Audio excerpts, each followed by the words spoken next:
Guys, welcome back to my channel. My name is Chanel, and on this channel I give you guys entrepreneurial advice as well as social media marketing tips so that you can be successful. Now, I'm pretty sure we all know that Instagram is an amazing platform to use if you want to socialize with other people, but it's also a really good platform that you can use to grow your business. Now, I know there are so many different misconceptions on what works, what doesn't work, and if you are not following the proper tactics, you can actually end up hurting your overall growth. So if you guys are interested in learning how you can actually make the Instagram algorithm work for you and use it to scale your business as well as your growth on social media, then keep on watching. Now, the first key to making the Instagram algorithm work for you is to actually understand how the algorithm works. Now, based on all the information out there, I know trying to understand how the algorithm works can be a little bit confusing, but it's honestly very, very simple. The way that the Instagram algorithm was formulated was to basically show you different posts that it believes that you would enjoy. I honestly think the best way to look at the algorithm as like a little imaginary robot in your head. Like, think of it as the more information that you give it, being likes, shares, follows, comments, all those different things,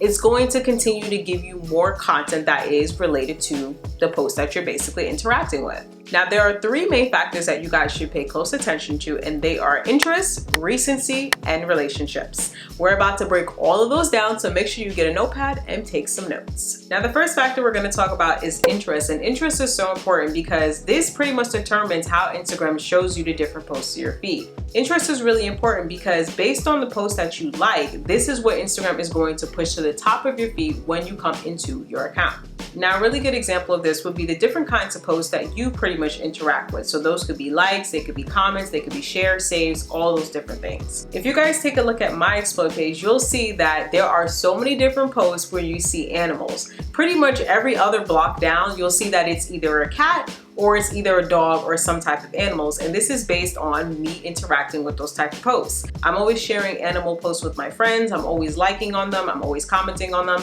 and based on that type of behavior, that is what Instagram continues to recommend me when I go to the Explore page. It's the same thing when I'm looking at my feeds, and when I see different accounts that have a genre or a niche of animal related content, that is what I mainly see at the top of my feed. Now, the best way you can use interest to work in your favor for your account is to basically find out what kinds of posts your audience likes and enjoys. Now, the best way you can actually use interest to work in your favor would be to basically ask your audience what they like to see. You can do this by using Instagram stories, by using the poll feature. You can also do a question and answer feature, and that is something that I've done a lot of the time on my account so that I could get content ideas not only for my Instagram but also for videos here on this channel. Now, there is another way that you can use interest to work in your favor, and this is by studying your analytics. You guys already knew research was going to be the top thing on this channel. Now, if you have an Instagram business account, you can actually tap into that information by going into your insights, and then all you have to do is go into the content tab and look in your feed posts.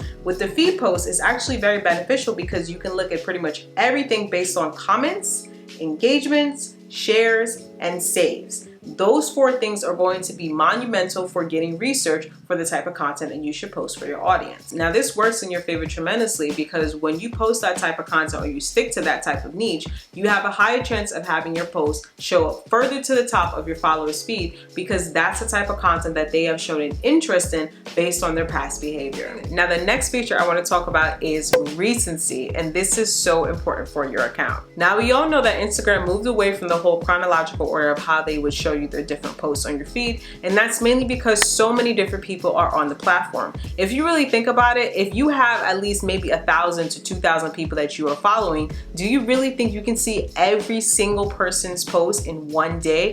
It would take you so much time. Newer posts or more recent posts hold priority on the platform, and you can see that this is confirmed based on the little button that Instagram added to the platform. When you hit that button, Instagram pretty much shows you all the posts that you have missed that are most recent, and that pretty much confirms that recency holds a lot of weight on the platform. Now, there are two ways that you can make this work for you, and the first one would be to pretty much find out the best times during the week that you can post your content. Now, you can do this by studying the data in your analytics and going under the audience tab. That will give you an indication of when your audience is most active on the platform. Now, according to my information on the app, the best time for me to post would be between 12 p.m. and 9 p.m. Now, that information actually makes a lot of sense because if you think about it in a real life standard, a lot of people are usually taking lunch during that time, or they're commuting home. Now, according to my data on Instagram, it's saying that the worst time for me to post is between 3 a.m. to 6 a.m.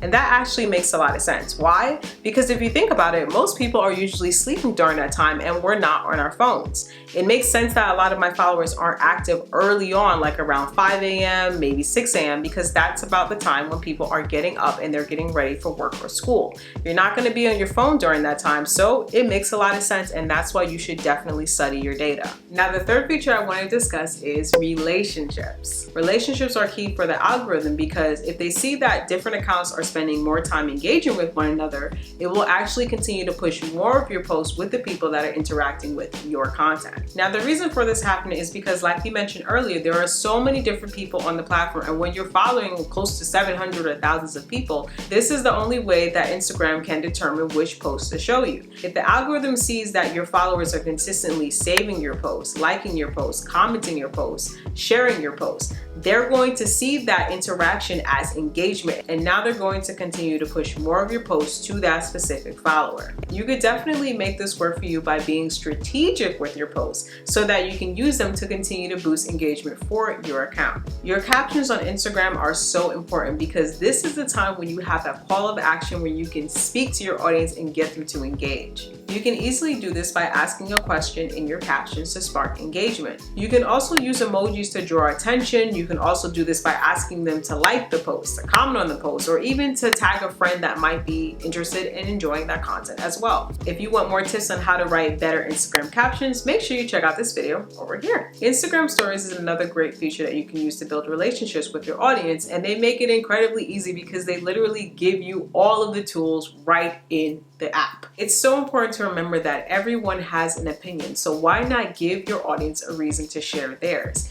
You can do this by using the Instagram features such as the polls, the questions, the slider tab, and you can even do the question and answers that you can play a game that sparks engagement. If you're interested in different hacks that you can use in your Instagram stories to boost engagement, make sure you check out this video over here. Since we are on the topic of the Instagram algorithm, if you're interested in knowing why your account may not be growing as well as how to grow organically on Instagram, make sure you watch these videos over here. Thank you guys so much for watching, and I will see you all in the next video. Bye guys.